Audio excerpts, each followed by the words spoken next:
What's up, party pizza people? It's your book bitch. Hopefully this time I won't sound like I'm trying to tongue fuck the microphone. I'm still trying to get used to the whole, using a microphone versus, just using the microphone in my laptop or in my phone or whatever. Still getting used to the whole thing. I'm still learning how to do the whole video editing thing. But what better way to do that than by watching my DVD collection and then bitching about it, right? Well, not so much bitching about it as telling you random ass stories, I guess. But I digress. Let's go ahead and start talking about today's movie, which was Kill Bill Volume 1. Um, I chose that one after, I want to say, 50 or 60 tries on the random number generator. So I ended up watching Kill Bill Volume 1. I watched it in French because why the flying fuck not?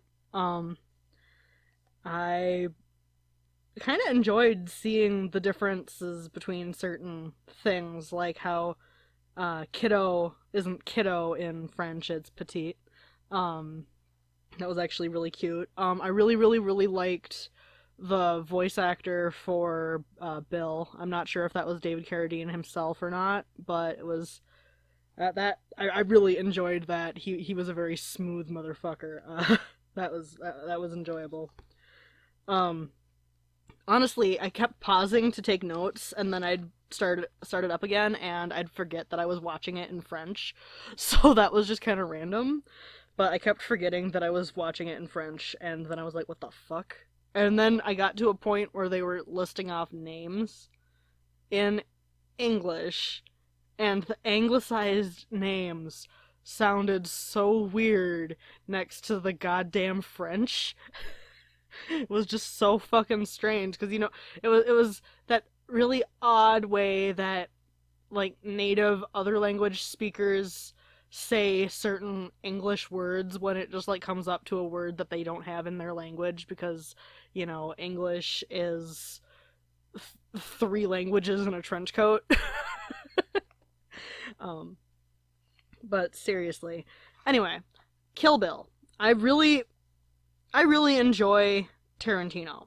Well, I really enjoy at least earlier Tarantino. I can't really say that I enjoy current Tarantino or more recent Tarantino or whatever because I haven't seen anything past Death Proof. I want to say Death Proof was the last one I saw. I was supposed to see Inglourious Bastards, but I never got around to it. And I don't have it. But I've seen his earlier work, and I've seen the stuff that he's produced that he didn't direct or write or whatever, and I enjoyed that stuff. And I mean, if you know anything about me, you know that I love the damn gore. I am an aficionado of the gore. Give me all of the gore. I want blood fountains coming out of people's necks. I want Japanese anime levels of crazy goddamn blood. Give me gore. Give me all of the gore. All of the gore. All of it. Fucking all of it. I don't even know if my microphone's picking that up. I don't know how good my microphone even really is at this, so let's hope. Oh, let's hope. I'm still getting used to this, so.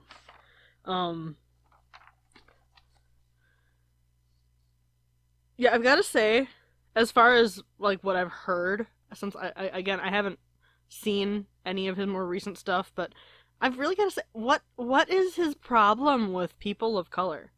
Like what is his problem with them? Like why?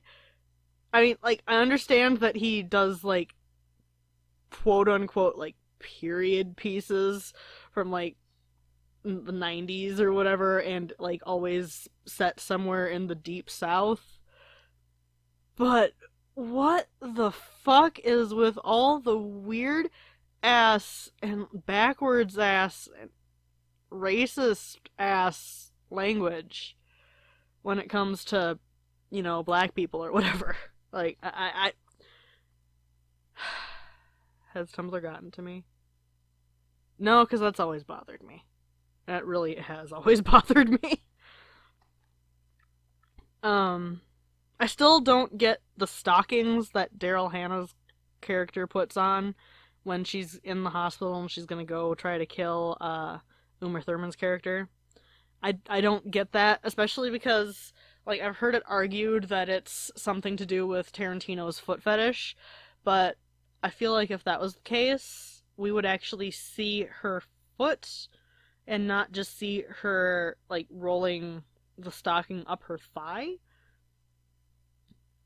And I mean, it's not even that sexual of a shot, so if it's trying to play it that route, I don't get it. And if it's trying to play like a straight non-sexual route, I really don't get it. Because it's clearly like it's shot in a sexual way, but it's not that sexual. It's a stalking. Wow. Ooh. I don't get it. Like what purpose in that costume does that serve beyond just ooh, it's a stalking? But seriously, stripper nurse.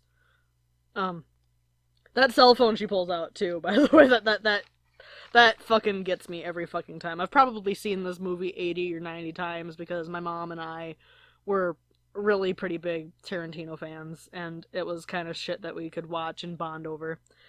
But that fucking cell phone gets me every time, because even when I first got a cell phone, when they were still, like, new-ish on the market as far as to, you know, normal people or whatever, like, I got a cell phone probably right at the same time that smartphones were first starting to be a thing.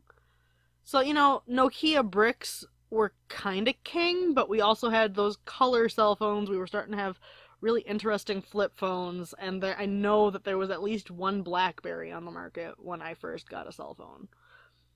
But I don't think there was anything else as far as, like, a smartphone. I think that was marketed as a PDA more than anything, too. But I digress. That cell phone.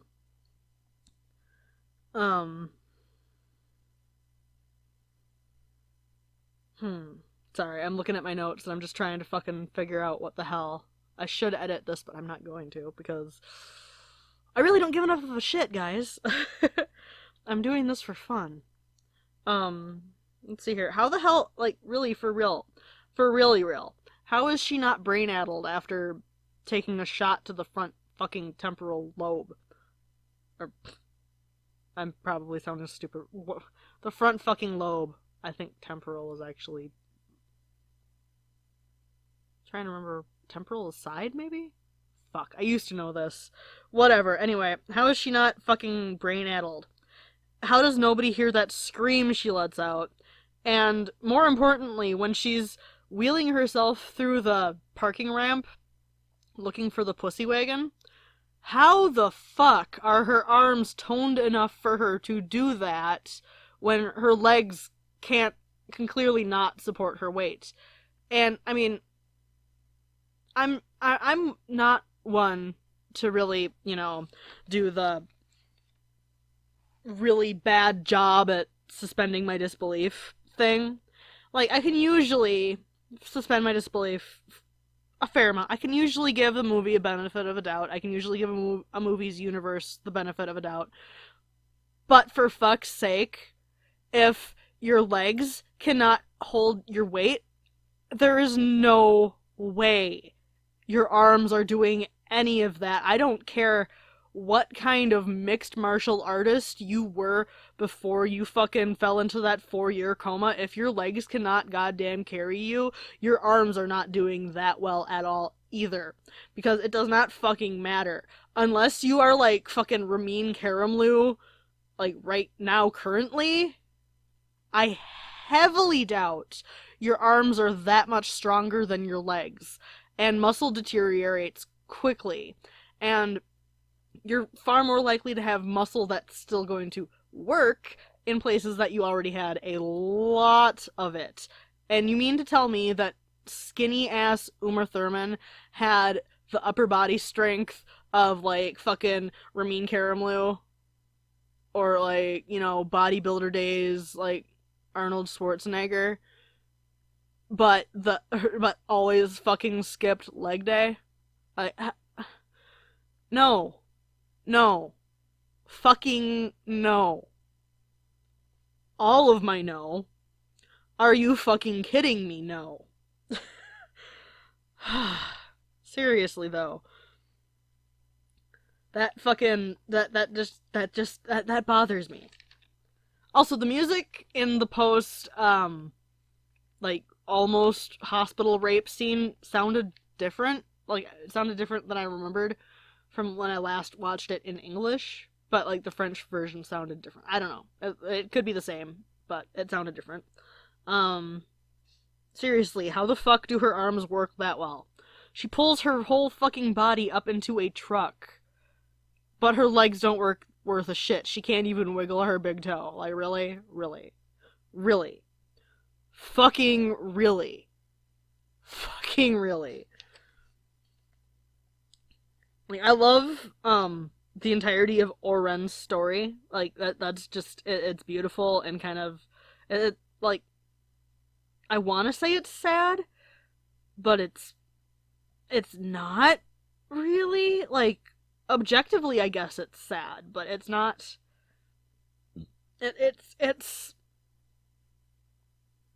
It's more just gore. It's superfluous gore, and I love it because it's gore. Like that entire animated sequence is so beautiful and gory, and I know you're meant to feel sad for these characters, or at least for her character, but all I can do is be like, yes, gore, more gore, give me the gore. But seriously, one thing I noticed somewhere around that point though is either the French just really never fucking emote, or these voice actors, aside from Bill's, all just kind of flat suck. Cause I think Bella Swan emoted better. And Bella Swan was Bella Swan. um Oh yeah, 13 hours is totally fucking long enough for a fucking, person who's basically paraplegic at this point to get to the point where she is walking more or less regularly and able to drive. Totally. I would believe that. Totally. Totally. Uh, I love how they treat the foreigner in the Hattori Hanzo scene.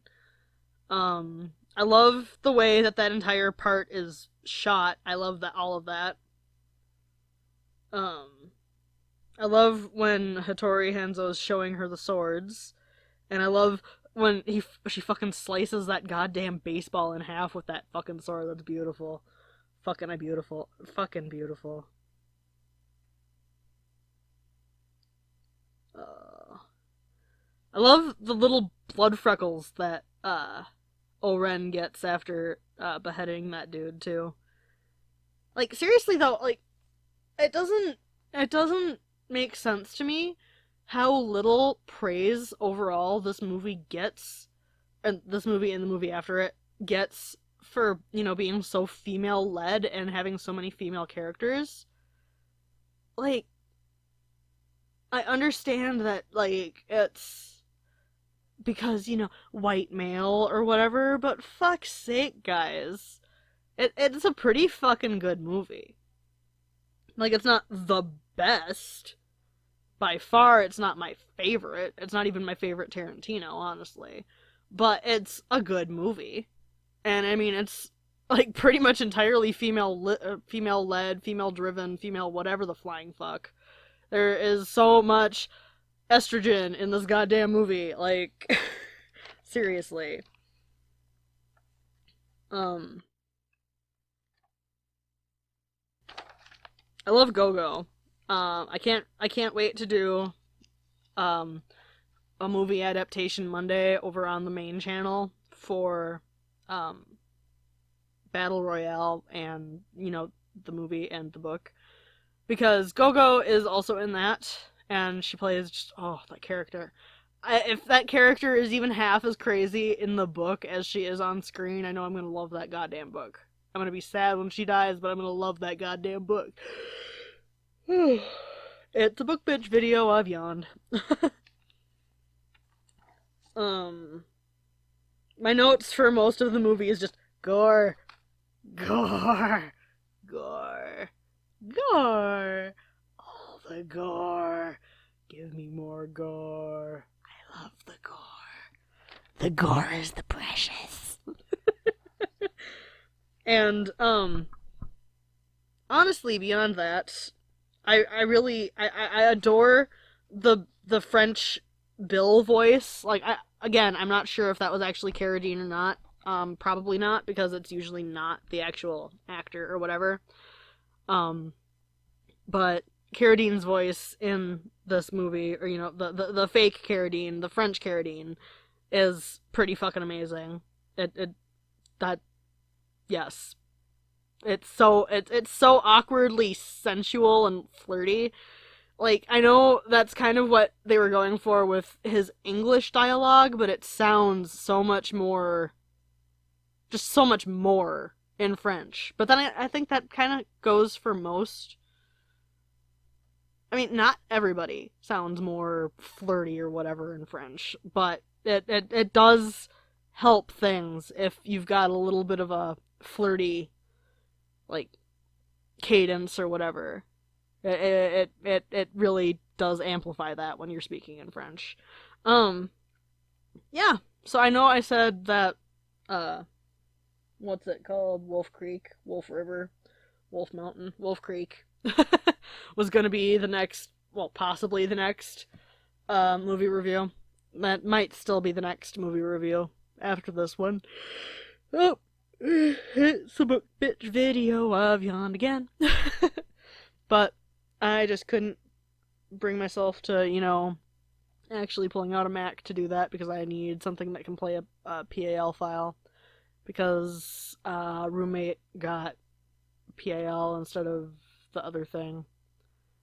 I am spacing hardcore on so many things right now. But yeah, that's basically all I wanted to say. I don't know. Kill Bill is one of the better movies in my collection, I would say.